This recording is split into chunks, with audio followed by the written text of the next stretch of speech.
মার্কিন বিচার বিভাগ প্রকাশিত এপস্টিনের নথিতে একটি অভিযোগে এসেছে বিল গেটসের নাম। সেখানে বলা হয়েছে বিল গেটস একটি যৌনবাহিত রোগে আক্রান্ত হয়েছিলেন, তবে গেটস এই দাবিকে সম্পূর্ণ হাস্যকর বলে অভিহিত করেছেন। এদিকে গেটসের সাবেক সহধর্মিণী মেলিন্ডা গেটস বলেন, এপস্টিন নথিতে বিল গেটসের নাম আসায় তার দাম্পত্য জীবনের যন্ত্রণাদায়ক সময়গুলো মনে পড়ে যাচ্ছে। এনপিআরের একটি পডকাস্টে দেওয়া সাক্ষাৎকারে মেলিন্ডা জানান, এপস্টিন সংক্রান্ত এই অভিযোগগুলো নিয়ে তিনি অবিশ্বাস্য বিষাদ অনুভব করেন।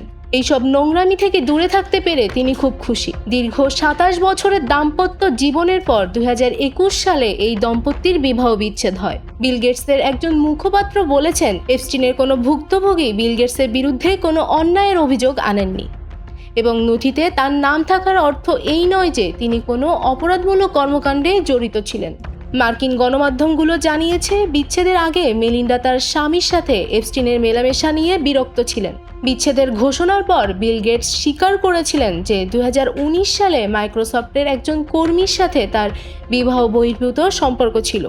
বিল গেটস সংক্রান্ত এই অভিযোগগুলো গত সপ্তাহে মার্কিন বিচার বিভাগ কর্তৃক প্রকাশিত 30 লক্ষাধিক নথির অন্তর্ভুক্ত ছিল। একটি ইমেইলে অভিযোগ করা হয়েছে বিল গেটসকে রুশ মেয়েদের সাথে যৌন সম্পর্কের পরিণাম সামলাতে ঔষধ সংগ্রহ করে দিতে হয়েছিল। অন্য একটি ইমেইলে অভিযোগ করা হয় বিল গেটস তার তৎকালীন স্ত্রী মেলিন্ডার কাছ থেকে যৌন সংক্রমণ গোপন রাখার চেষ্টা করেছিলেন। নিউজ ডেস্ক, মানব জমিন।